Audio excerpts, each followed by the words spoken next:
And joining us now to discuss the current state of tipping culture is Scott Baradell. He's a brand and consumer trends expert. Scott, good morning to you. It seems to me like tipping prompts are appearing everywhere. That's including like self-checkouts, coffee shops, and even convenience stores. Some consumers, I imagine, feel they're being asked to tip everywhere they go. So how are they generally reacting to this growing number of tipping prompts?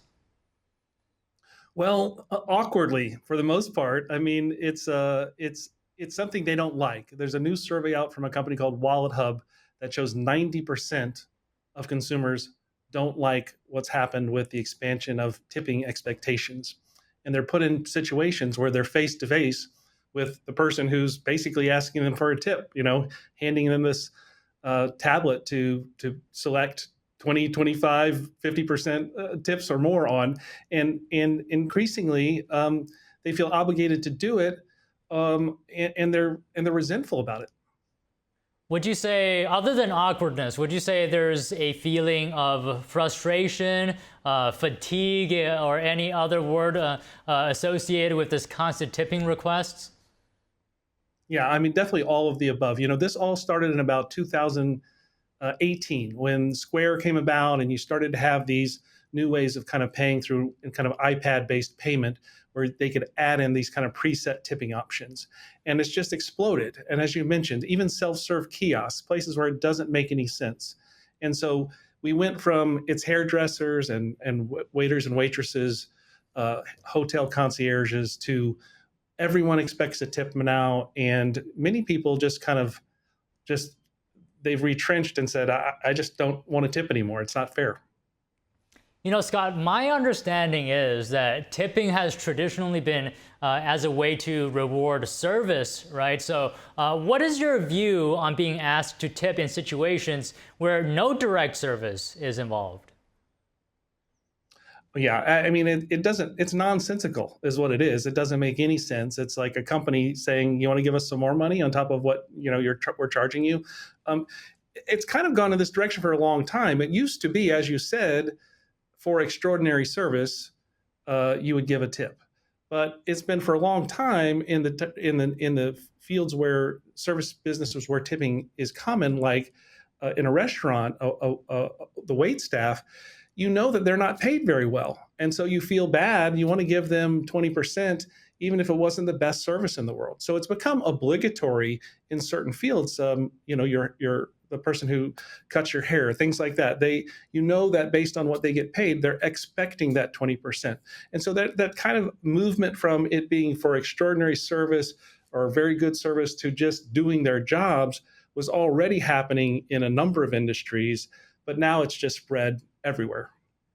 And now it's just supplementing, jobs that are probably where people just aren't being paid enough. And so consumers are doing the jobs of the employers who really should be paying their people more. And I think that's what most consumers think today. I mean, Scott, would you go as far as to say that we have normalized this culture? Has it become a new normal where tips are being asked regardless of whether there's direct service? Absolutely. And not only that, but you're being guilted into what's considered a good tip. I took my two sons to get their hair cut, and when they flipped the iPad around to me afterwards, the options were 25, 30, and 50%. That was it. I thought a 20% tip was good. Now I have to feel guilty if I'm not tipping 30%. That kind of inflation of tip expectations is happening as part of this phenomenon too. So in that situation, I mean, I'm just asking a personal question here. Did you feel awkward when the cashier is watching you to make the decision? I mean, you can talk about the psychological factors that make customers feel pressure to tip, even when there's no direct service provided. Well, yeah, I mean, the person who cut the boy's hair, for example, she's standing right there, and you have to go out of your way to not push one of those buttons. You have to push an other button, and then or a skip button, and they know what happened. Other, and then you have to type in, no, I actually just want to put 20%.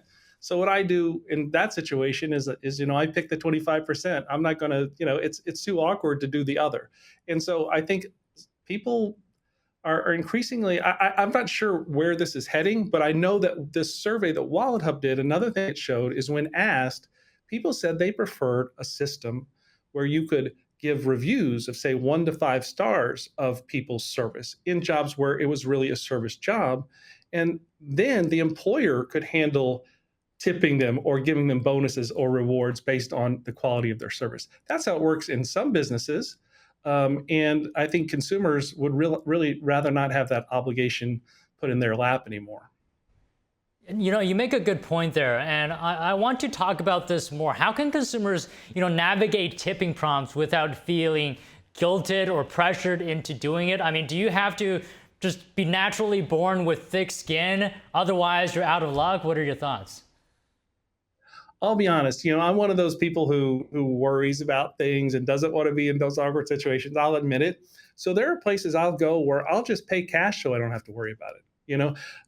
There are ways around it. And some people, they do have thick skin. They're like, look, I'm paying you enough. There's a donut shop that I go to that's pretty expensive. I feel like they're being compensated just fine. They don't need extra on top of that. So, but a lot of these places, especially when the person who will be getting that tip is staring right at you, it's very difficult. Okay, we just have a bit more time here. Just one more question here. Do you believe self-checkout tipping is a legitimate way for businesses to support employees? Absolutely not. No, self-checkout tipping, it makes absolutely no sense. There's just no logic to it. If you're going to charge a certain amount for a good or service, just charge that amount. Don't surprise someone with this expectation of a tip when you don't even know you're tipping. In the case of self-checkout, it's something that businesses need to really reconsider, because there may come a reckoning as this continues to increase. It's only going to go so far before consumers really start to resist it. Well, Scott, you may be right about that. We'll just have to wait and see. Thank you very much for coming on today. Thank you.